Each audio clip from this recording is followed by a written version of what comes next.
혈통의 전환. 1970년 10월 13일 한국 중앙수련소에서 하신 참 아버님 말씀입니다. 구원 섭리의 목적은 창조 목적인 이상세계를 완전히 복귀하는 데 있습니다. 그것이 이루어지지 않는다면 우리 인간은 계속하여 사탄의 혈통을 이어받게 됩니다. 사탄은 하나님의 사랑의 원수입니다. 하나님은 실체적인 하나님의 출현을 목표로 아담을 창조했습니다. 그래서 아담은 실체를 가진 하나님입니다. 피조물에 대한 주관은 그 자체를 완전히 인식하지 못하면 할 수가 없습니다.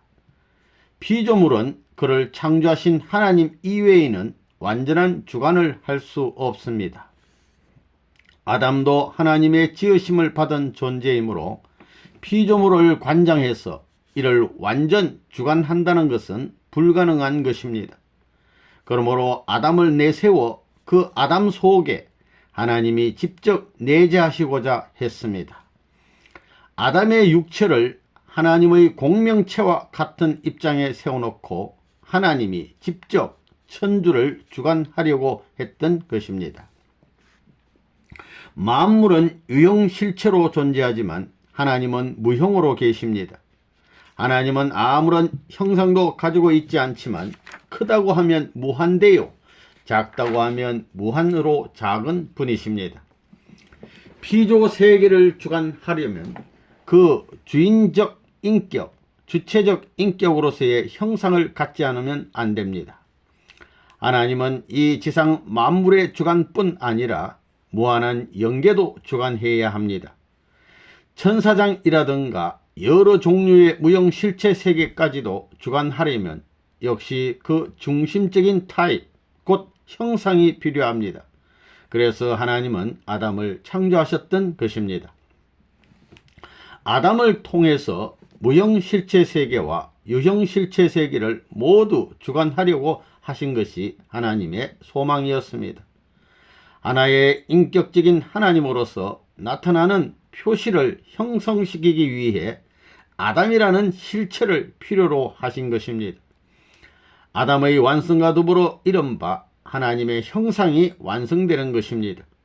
하나님은 아담을 창조하실 때 형태, 인상, 인격 등이 무형세계의 중심에 계시게 될 하나님과 같은 모습이 되어야 한다는 생각으로 창조하셨던 것입니다. 어떠한 형태가 없으면 형태의 세계를 주관할 수 없는 것입니다.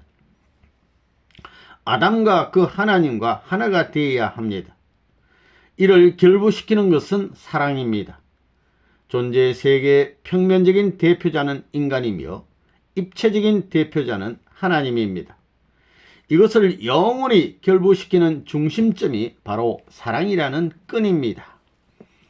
육체를 가진 인간이 하나님과 일체를 이루게 될 때 그의 심정과 감정은 무한한 체휼경과 행복감에 취하게 됩니다. 결국 사랑에 의해서 하나님과 인간은 하나가 되는 것입니다. 사랑에 의해서 인간과 세계가 하나가 되며 하나님의 창조 목적인 이상세계의 실현은 여기서부터 출발되는 것입니다. 본연의 인간이란 모두 하나님과 일체를 이룬 가운데 사랑을 실체로 느끼면서 살아가게 되어 있습니다. 사탄은 바로 이러한 사랑의 중심점을 노려서 아담 헤아를 타락시켰습니다. 그 이후 우주는 사랑과는 관계없는 반대 방향으로 흘러서 그야말로 엉망진창이 되었습니다. 하나님에 의해서 정립되어야 할 인간의 인격이 사탄에 의해서 파괴되었던 것입니다. 그 동기는 순조롭지 못한 반대작용을 통해 결부되었기 때문에 항상 그 자체도 반발하게 됩니다. 그래서 양심의 기준과 육심의 기준이 반발을 하게 됩니다. 하나님의 사랑이 아닌 사탄의 사랑을 중심으로 결부된 그러한 끈을 어떻게 풀어서 해방시킬 것입니까? 그것이 지금까지 인간이 수천 년의 역사를 통해서 쌓아온 노고의 길이었습니다. 하나님은 그와 같은 기점을 회복시키기 위해 간접적인 방법을 통해서 점차적으로 우리의 양심의 문을 두드렸던 것입니다. 인간의 마음에 직접 들어와 하나님의 사랑을 결부시킬 수 없기에 예언자라든가 수많은 선지자들을 통하여 그 사랑을 채울게 했습니다. 그래서 오늘날까지 점차적으로 사랑을 발전시켜 왔던 것이며 이것이 지금까지의 복귀 섭리 역사였습니다. 하나님의 인간에 대한 소망은 타락하기 이전에 인간의 마음속에 존재했던 사랑의 목적을 이루는 데 초점을 두었던 것입니다. 이스라엘 민족은 4000년이라는 역사를 통하여 선민권을 형성하였습니다. 선택받은 민족으로서 유대교의 지도자들을 아벨의 입장에 세우고 줄곧 메시아 사상을 가르치면서 민족을 이끌어 왔습니다. 이스라엘이라고 하는 나라는 믿음의 기대가 성립되면 유대교와 서로 행적으로 일체가 되어 실체 기대를 이루고 메시아를 위한 기대를 완성해야 할 것이었습니다.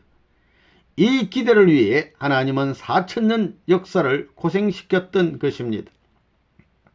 그러나 이스라엘 민족이 비록 그 기대는 완성하지 못했지만 선민권을 목표로 하고 소망해 왔기 때문에 하나님은 지상에 서둘러 예수님을 보내지 않을 수 없었습니다. 그러나 유대교와 이스라엘이 일체를 이루어 메시아를 위한 기대를 조성해야 예수님이 메시아로 나타나실 수 있는 것입니다.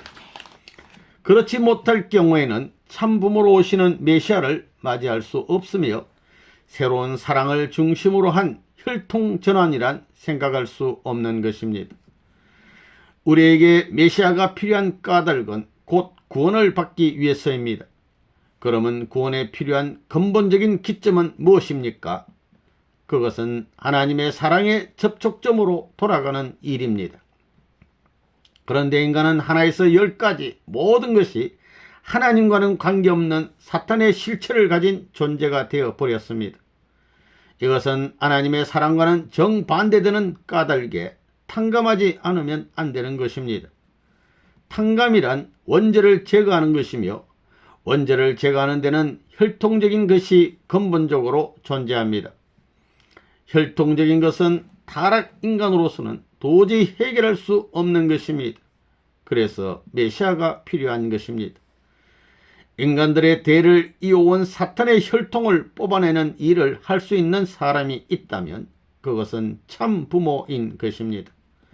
이러한 참 부모가 나타나지 않는다면 선한 하나님과 일치를 이룰 수 없으며 선한 상대의 기준을 이룰 수 없습니다. 우리는 악의 부모와 싸워서 사랑을 중심으로 최후 승리를 이루어야 합니다. 하나님이 보내신 메시아를 통해서만 악의 혈통권이 굴복하게 됩니다.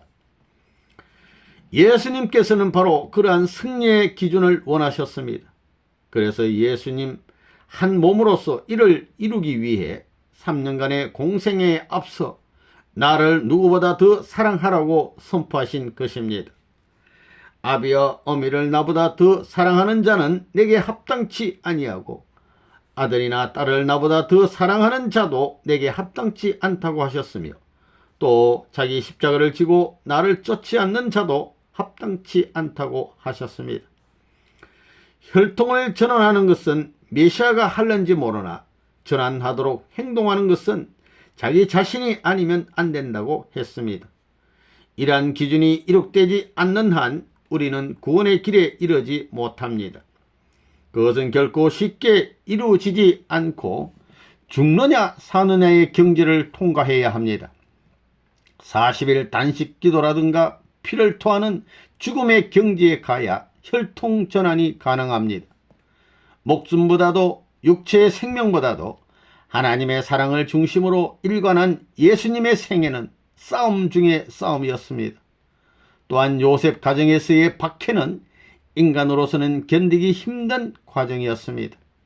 마치 상송장과 같은 생활 과정을 통과하면서 소망했던 것은 오로지 하나님의 사랑과 자기의 몸이 하나가 되지 않으면 안 된다는 것이었습니다. 그와 같이 예수님이 승리권을 완전히 이어받았다는 기준 위에 서지 않았다면 메시아로서 하나님 앞에 설 수가 없었을 것입니다. 하나님은 이러한 것을 미리 아시기에 그 방법을 줄곧 역사를 통해 실천해 오신 것입니다. 하나님은 사랑을 중심하고 창조 본연의 인간으로 결합시키고자 했습니다. 자기 일신의 괴로움을 잊고 오직 사랑을 그리워하지 않으면 본연의 인간으로 뛰어넘을 수 없습니다. 그렇기 때문에 완전한 종교는 긍정으로부터 출발하는 것이 아니라 부정으로부터 출발하게 됩니다. 완전 부정입니다. 생명까지도 부정하는 입장을 통과하지 않으면 하나님 앞에 설 수가 없습니다. 그것이 지금까지의 개인이 걸었던 신앙 노정이었습니다. 그러나 예수님의 경우는 개인의 입장과는 다릅니다. 예수님은 역사적인 입장에 서지 않으면 안 되기 때문에 어떠한 역사 과정을 통과해야 되었습니다. 30세에 출발한 공적 노정 이전의 승리권은 어떤 것이겠습니까? 이것을 완성시키지 않을 때 예수님은 공적 노정의 출발 기준을 이룰 수 없습니다. 예수님의 사생의 30년 기간은 바로 하나님의 심정을 중심으로 사랑의 기대를 마련한 기간이었습니다. 거기에는 역사적인 대표자를 세워놓고 줄곧 소생, 장성, 완성이라고 하는 단계적인 섭리를 펼치셨던 것입니다.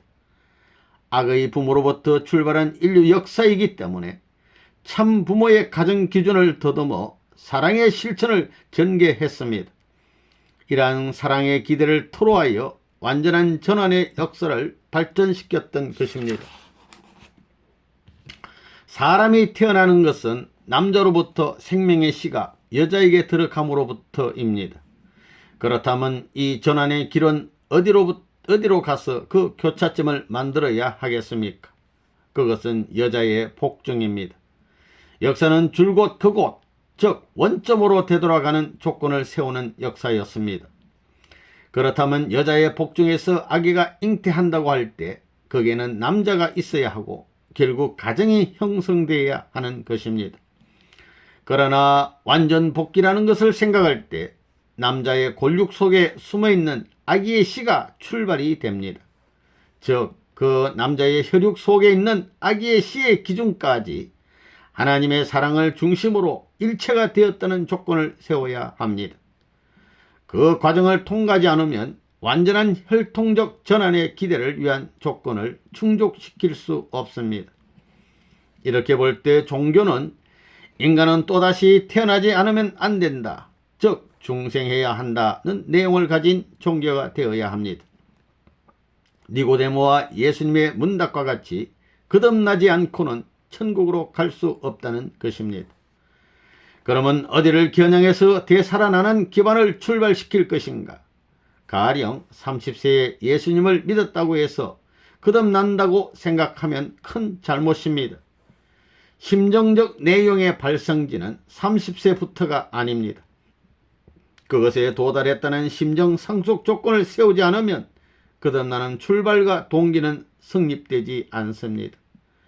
혈통적 전환을 시키기 위해서는 아담의 골수까지 고륙의 중심부까지 들어가서 장래의 아기가 될 그 씨에다 하나님의 사랑을 결속시키는 승리적 조건을 충족시켜 주지 않으면 안 됩니다.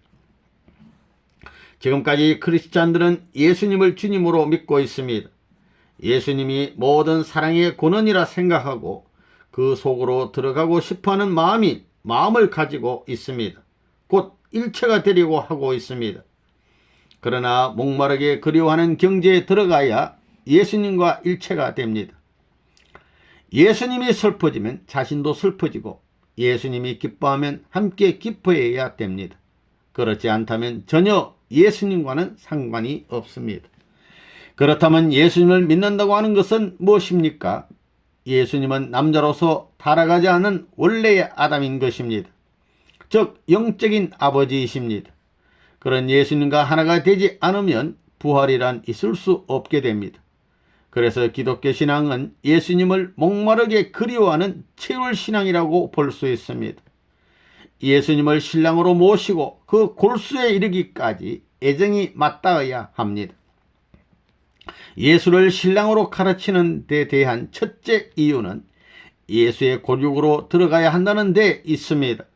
그리고 어머니의 복종을 통과했다고 하는 조건의 기대도 함께 얻으려는 것이 바로 신부의 입장입니다. 모든 사람들은 아담 속에 있는 씨와 마찬가지의 입장으로 되돌아가야 합니다. 성신은 완전한 여성신입니다. 성신의 역할이란 아담 속으로 되돌아가는 일을 도와주는 것입니다. 그래서 크리스찬은 모두 예수님의 몸속에 있는 자녀의 씨와 같은 입장으로 돌아가야 합니다. 이와 같은 신앙을 하는 크리스찬이 과연 얼마나 됩니까? 꿈에라도 그렇게 생각하는 사람이 있습니까? 만약 예수님을 무조건 믿고 천국에 가겠다는 사람들 뿐입니다. 다만 예수님을 무조건 믿고 천국에 가겠다고 하는 사람들 뿐입니다. 그러나 입으로만 믿는다고 해서 천국에 간다고 생각한다면 큰 오산입니다. 예수님의 고육 속으로 들어가야 완전한 복귀를 할 수 있습니다. 이러한 섭리를 펼쳐야 하는 하나님의 역할이 어떨까 생각해 보십시오. 이런 과정에는 수많은 사탄이 진을 치고 있음을 알아야 합니다. 그 사탄꾼을 뚫고 들어가는 데는 수많은 희생이 따르게 됩니다. 희생을 감수하지 않고서는 예수님의 고육 깊은 곳까지 들어가지 못합니다. 그런데 예수님과 일체를 이루는 데는 사랑 외에는 없습니다. 진리도 정의도 아닙니다. 생명이 있기에 앞서 사랑이 필요합니다. 사랑은 역사도 뛰어넘을 수 있으며 거리나 공간의 지배를 받지 않는다는 것입니다. 이토록 분명하게 가르치는 뜻은 복귀 노정이 그렇기 때문입니다. 지금 여러분은 심정적 문제를 중심으로 새로운 세계권의 제1보를 내디뎌야 할 중대한 전환기에 처해 있습니다. 혈통적인 전환기가 아니라 생애의 전환기에 서 있기에 사탄이 참수하지 못하는 분명한 내용의 기반 위에 서 있어야 합니다. 이것 봐, 어디에서 옮겨왔어?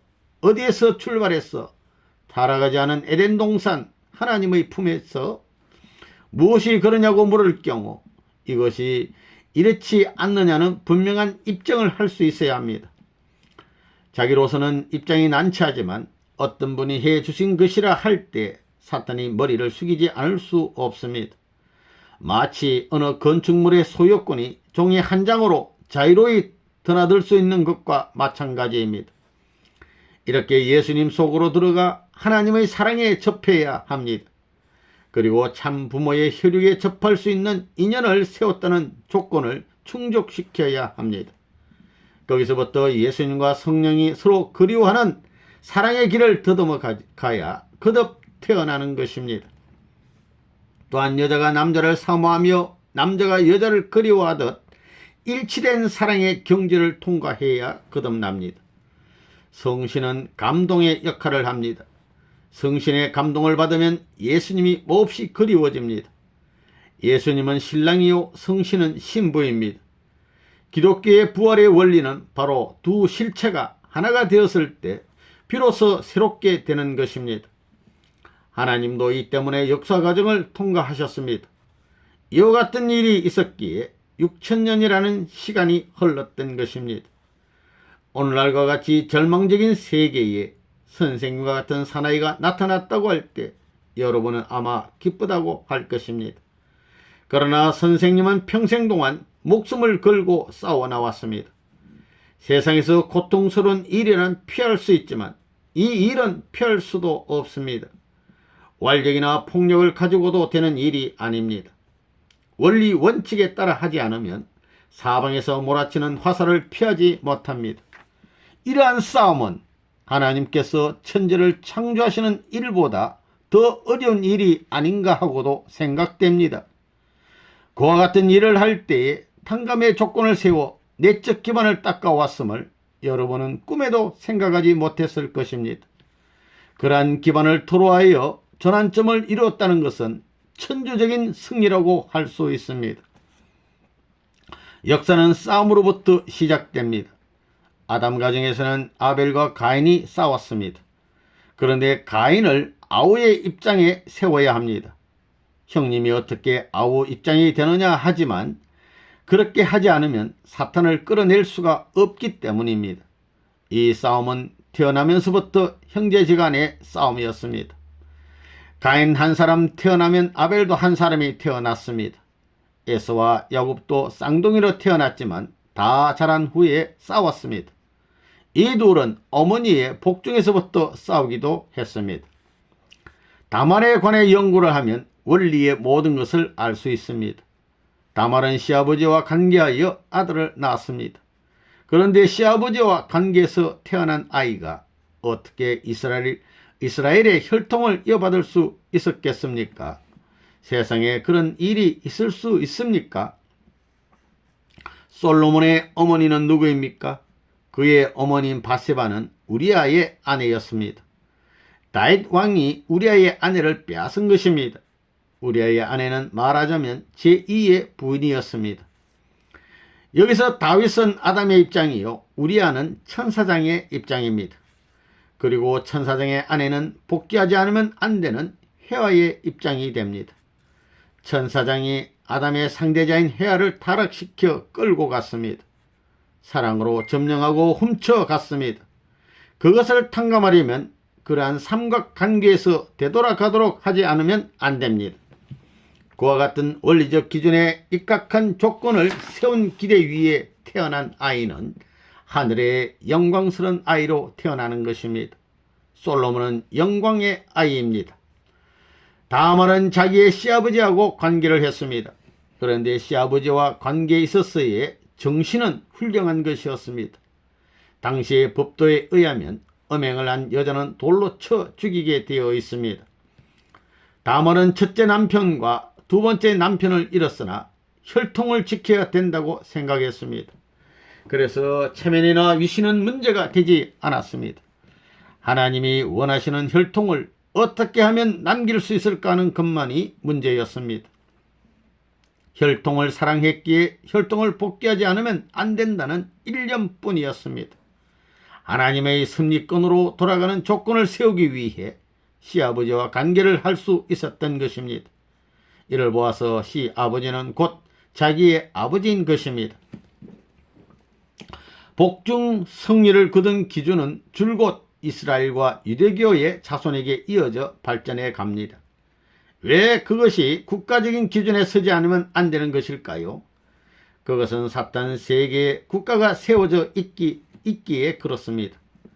그런 이유에서 이스라엘 선민권이 발전하면서 내적, 혈통적 승리의 기준이 연결되어 왔던 것입니다.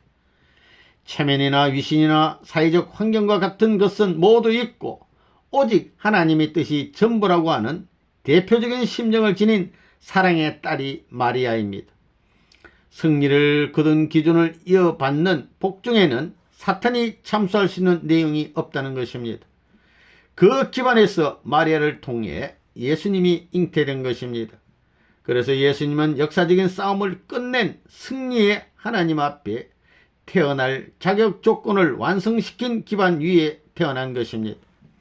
그래서 예수님은 내가 곧 길이요 진리요 생명이니 나로 말미암지 않고는 아버지께로 올라갈 자가 없느니라고 하셨던 것입니다. 이러한 혈통적 내용을 안고 태어났기 때문에 예수님은 역사 이래 처음으로 하나님 앞에 사랑을 받는 독생자가 될 수 있는 것입니다. 이러한 사실은 지금까지 아무도 몰랐던 것입니다. 그래서 지금껏 여러 종교가 있어도 모두 노예의 종교요, 양자의 종교권에 설 수밖에 없었습니다. 예수님은 사탄의 참소권을 벗어난 입장에서 태어났습니다. 그러니 천사가 와서 기다리지 않으면 안 되었던 것입니다. 영계를 총동원해서 탄생을 축하하지 않으면 안 되는 새로운 역사가 시작되는 것입니다. 예수님 앞에 천사장은 가정적으로는 세례요한이, 교회를 중심으로는 유대교, 나라를 중심으로는 이스라엘이 되는 것입니다. 가정이 하나가 되면 유대교는 자연히 하나가 되고 세례요한과 하나가 되었다면 유대교는 완전히 하나가 될 수 있었습니다. 이로써 가정이 하나가 되어 힘을 합치고 제사장을 앞세워 로마의 반대자들을 모두 추방시키면 되는 것이었습니다. 유대교와 이스라엘이 일체만 이루면 로마의 황제점은 문제가 아니었습니다. 그리고 국가를 세워 로마를 병합하고 지중해 연안 전반에 걸쳐있는 로마 문명권이 예수님의 지권에 들어올 경우에는 세계 통일은 문제가 아닙니다. 그것을 기반으로 전 세계를 향한 지상 천국의 이상을 이룩하려 하셨던 것입니다. 그러나 2000년 동안의 희생의 대가를 지불하고서야 비로소 세계적인 기독교권인 제2 이스라엘을 형성했던 것입니다. 그런 기대 위에서 재림 주님이 오시게 되었으나 기독교는 지상에 나라를 세우지 못했습니다. 그것은 이스라엘이 예수를 죽인 죄의 대가를 지불하는 기간으로서의 2000년 동안 방랑의 민족이 되었기 때문인 것입니다. 이 탕감의 철칙은 용서가 없습니다. 하나님의 보호 아래 예수를 중심으로 이스라엘 국가를 건설해야 할 그 나라를 잃었기에 또다시 싸워야 했습니다. 그러지 않고는 이스라엘 국가는 설 수가 없습니다. 그래서 12제자를 잃은 이스라엘은 12개국 이상의 아랍권 국가와 대결하여 승리를 거두지 않으면 안 됩니다. 그런데 사탄과 대결하여 이것이 하나님의 땅이다 라고 정해진 땅이 없습니다. 기독교는 마치 덩구름처럼 바람이 부는 대로 쫓기고 쫓기면서 지금까지 흘러왔습니다. 그 수는 헤아릴 수 없을 만큼 많지만 가치없는 무리처럼 되었습니다.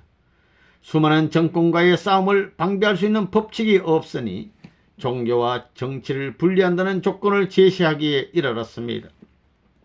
종교와 정치는 분리시킬 것이 아니라 일치시켜야 되는 것입니다. 이와 같은 것을 생각할 때 이제부터 해야 할 복잡한 문제가 많이 있다는 것을 알아야 합니다. 그러므로 하나님은 지상에다 어떤 발판을 만들고 싶을 것입니까? 넓은 우주라도 어느 한 점에서부터 시작합니다. 지금이 그러한 시대입니다. 그래서 선생님은 성지를 결정하였습니다. 여러분은 성지에서 기도를 올리는데 그것은 제물을 바치는 것과 같은 의미를 갖고 있는 것입니다. 하나님의 절대 권한을 가지고 그와 같은 일을 할 수 있는 기반을 만들었습니다. 여러분이 입적을 하려면 나라가 있어야 합니다. 그러나 살았다는 형태는 있으나 사탄 세계에 대해 권위를 가지고 자기 위치를 당당히 외칠 수 있는 기반이 없습니다. 통일교회는 나라 없는 제3 이스라엘 민족인 것입니다. 그래서 우리는 어떤 고생이나 싸움을 해서라도 본향을 찾아 점령해야 합니다. 이제 그 나라로 돌아가서 주권을 복귀시키고 세계적으로 자랑할 만한 국민의 위치에 서서 입적하는 것이 최고의 소망인 것입니다. 이러한 목표를 세우고 빠른 기간 내에 앞으로 전진해야 합니다. 지금의 이스라엘 민족처럼 아랍과 전투를 하면서 이스라엘로 돌아가고 싶다는 그러한 사상을 가져야 합니다. 그것이 우리의 소망입니다. 일본인이 그런 국민이 되겠습니까? 미국인이 그런 국민이 되겠습니까? 그러나 아무런 일도 하지 않고는 번영을 약속받지 못합니다. 해와 국가인 일본은 밤낮을 가리지 않고 발전을 향해 나아가야 합니다. 그것은 바로 자기 자신을 위한 일이기도 합니다. 진정으로 자기 자신을 위할 줄 아는 사람은 서로 하나가 되지 않을 수 없고 서로 하나가 되면 번영하기 마련입니다.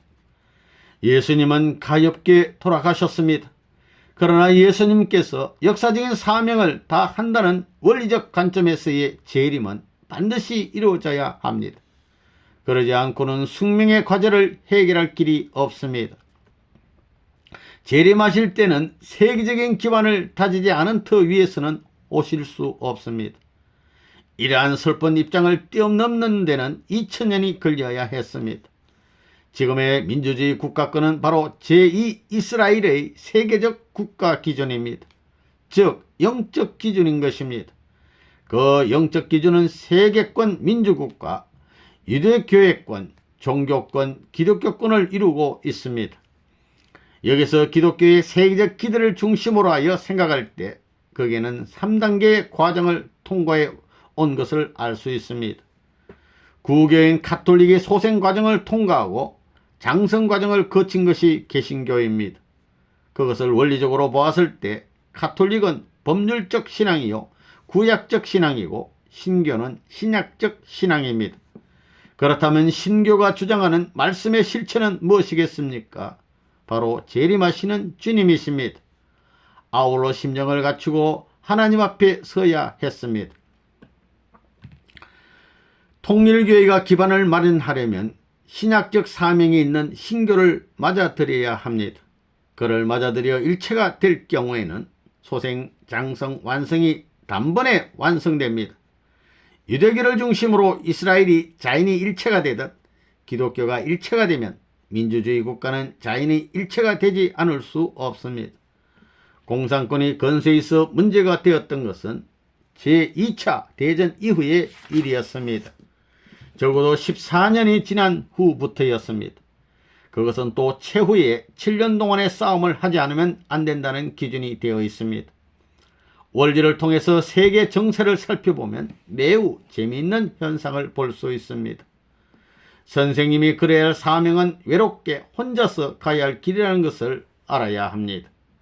아우를 때려서 시작되었던 역사였기에 새로운 신교를 받아들인다는 것은 매우 어려운 일입니다. 인섭적인 교리나 내용을 그대로 가지고서는 여간 어려운 것이 아닙니다. 이래서 선생님은 교회의 반대에 부딪히는 입장에 서지 않을 수 없었습니다. 마치 실체적인 예수님이 쫓겨난 것과 같은 것입니다. 그래서 2000년의 역사를 20년으로 탕감하려는 것이 지금까지의 싸움인 것입니다. 그러면 탕감은 어디서부터 하는가? 한국의 이남에서는 할 수 없는 입장이었기에 선생님이 북한으로 가게 되었습니다. 북으로 갔다는 것은 사탄의 본거지에 가는 것이요 세계적인 사탄권으로 가는 것이었습니다. 죽음을 각오하고 공산권으로 들어가야 했습니다. 기독교가 유대교에서 쫓겨나 로마로 들어갔던 것과 같습니다. 로마로 행했던 기독교가 400년 동안의 싸움을 거쳐 승리권을 만든 것과 마찬가지로 선생님은 북한으로 가서 공산당과 싸워야 했습니다. 그곳에서는 몇 사람을 데리고 넘어야 했던 상세한 내용을 말로 다 한다면 끝이 없습니다. 그것이 다시 남쪽으로 와서 감옥으로 향해야 했으며 감옥에서도 제자 몇 사람을 이끌고 나와야 했습니다. 그들은 예수님의 제자들처럼 반대하고 도망쳐버리는 입장이어서는 안 됩니다. 공산당이 아무리 두렵다고 하지만 목숨이 아까워 도망쳐버리면 안 됩니다. 예수님을 중심으로 반대하지 않았다는 내용을 복귀시켜야 했기에 아무리 어려운 환경이지만 몇 사람의 식구가 남지 않으면 안 됩니다. 예수님에게 세 제자가 있었다고 하는데 사실은 그 세 제자가 가정을 유지해서 서지 않으면 안 되는 배후의 내용이 있습니다. 예수님이 오신 목적은 제자를 찾는 것이 아닙니다. 그것은 세상을 구원하기 위해 초석을 놓는 하나의 방편에 불과합니다. 베드로, 요한, 야고보 등 세 제자는 가인의 입장이요 예수님은 아벨의 입장입니다. 이 세 제자가 예수님을 중심으로 목숨을 걸고 같이 행동한다면 결코 예수님은 천상으로 가시지 않습니다. 만일 그렇게 되었다면 기독교는 600년으로서 세계적인 기반이 이루어졌을 것입니다. 예수님께서 돌아가셨기 때문에 지금까지 성도들은 목숨을 걸고 기도하지 않으면 예수님을 만날 수 없는 것입니다. 예수님과 제자들이 일체가 되었다면 바로 하나님이 임재하여 횡적 기반이 됩니다. 에덴 동산에서 헤아를 잃었던 것은 하나님의 원한이 되었습니다. 그래서 예수님 시대에는 마리아를 중심으로 복귀시키려 했습니다. 그러나 그것 또한 잃고 말았습니다. 3대에 걸쳐 모두 잃어버린 격이 되었습니다. 교회가 부흥하려면 기도와 정성의 재단을 쌓는 세 사람의 부인 식구가 필요합니다. 그러니 여러분은 지구 본부를 중심으로 기도를 올려야 합니다. 한국 교포 몇 사람을 세워서 기도를 올리십시오. 일본도 그러한 조건을 세우지 않으면 일본 복귀는 빠른 시일에 이룩되지 않을 것입니다. 선생님도 그러한 내용을 알기 때문에 북한으로부터 세 사람의 기도 부인과 남자를 데리고 왔습니다. 그들을 기반으로 하여 남한에서 비로소 통일교회는 출발을 할 수 있었습니다. 예수님이 유대교에서 쫓겨나온 그 길을 또다시 더듬어 승리했다는 기준을 세워야 복귀가 가능한 것입니다. 그러므로 이제부터는 발전을 할 수 있게 되었습니다. 통일교는 새로이 출발했지만 아벨의 입장에서 형님격인 기독교와 대등한 입장에 설 수 있습니다. 그동안 통일교회가 걸었던 길은 십자가의 길이요 희생의 길이었습니다. 이 길은 죽음의 길을 더듬어 온 노정이었습니다. 그렇게 해서 가정적 기반을 다지고 종족적 기반과 민족적 기반을 거쳐 국가적 기준에서 인정을 받기에 이른 것입니다. 선생님께는 복귀 노정에서 종의 종으로서 거지와 같은 생활로부터 시작했습니다. 복귀는 낮은 자리로부터 하지 않으면 안 됩니다. 그래서 비참한 감옥에서 복귀의 기반을 만들었습니다. 그 기반이 국가적인 기반이 되기 전까지는 선생님은 모습을 나타내지 않았습니다. 국가적 탕감 기준을 통과하지 않으면 안 되는 원리적 관점이 있기에 공석상에 나타나지 않고 있었던 것입니다. 이제부터는 국가적 기준을 중심으로 행적 기준을 맞이하지 않으면 안 됩니다. 그 행적 기준을 일본이 세우도록 한 것입니다. 지금까지 수많은 예언자나 개척자가 희생되었던 것은 그 목적이 물론 아담 국가를 세우는 데 있었지만 결국 해와 국가를 찾기 위한 노고였습니다. 이런 역사적 배후에 일본이 처해 있음을 알아야 합니다. 그럼 여기까지 오는 데 있어서 혈통적 전환은 누가 하는 것일까요? 그것은 아무나 할 수 있는 것이 아닙니다. 선생님이 이 일을 하기 위해 눈물겨운 십자가의 길을 걸었다는 것을 알아야 합니다. 이런 기준이 있기에 여러분은 아무 공로 없이 축복이라는 새로운 전통을 잇게 되었습니다. 전환의 승리권을 세우는 데는 수천 년에 이르는 하나님의 노고와 실체를 중심으로 하는 선생님의 고난의 생애를 바탕으로 선 곳이 바로 여러분이 서 있는 자리입니다. 축복이란 접목하는 것이며 접목함으로써 혈통이 달라지는 것입니다. 이러한 과정을 통과한 사람과 이미 연계해 간 사람은 연계해 간 많은 사람과의 가치는 어떻게 다르겠습니까? 신앙의 기준으로 볼 때 그것은 상대가 될 수 없습니다. 이러한 천적인 은혜를 저버리게 될 경우에는 사탄이 여러분을 참수하게 됩니다. 천사장은 장성 기준에서 사탄이 되었지만 여러분은 완성 기준에서 타락했기 때문에 사탄이 심판하게 됩니다. 축복은 최후의 길입니다. 그냥 무책임한 세파에 휩쓸려 내려가는 결혼으로 생각한다면 커다란 잘못입니다. 이 시기는 천주의 심정을 중심한 귀중한 때이기 때문입니다. 하나님의 사랑을 중심으로 인격을 완성하고 완성된 남녀가 뚜렷한 목적관을 가지고 있을 때 괴로움이나 고민은 다 사라집니다. 그러한 기준에 선다면 이 지상에는 타락이란 있을 수 없습니다. 이제부터는 타락하지 않은 창조 이상의 심정권에 충만되어 생애를 걸고 감사한 마음으로 지내야 합니다. 고생스러운 일이 있어도 그것은 여러분을 괴롭히기 위한 것이 아닙니다. 하늘에 쌓아두었던 무한한 축복을 보다 더 많이 내려주기 위해 고생스러운 길을 가게 하는 것입니다. 이것은 고마운 일이 아닐 수 없는 것입니다. 심정적인 사랑에 의해서 맺어진 부부는 애정으로 생활권을 형성해야 합니다.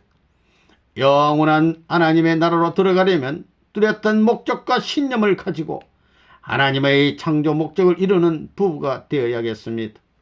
지금부터 그러한 가정을 향해 나가자고 선생님과 약속을 합시다. 그렇게 되고 싶은 사람은 양손을 들고 기도하며 맹세합시다.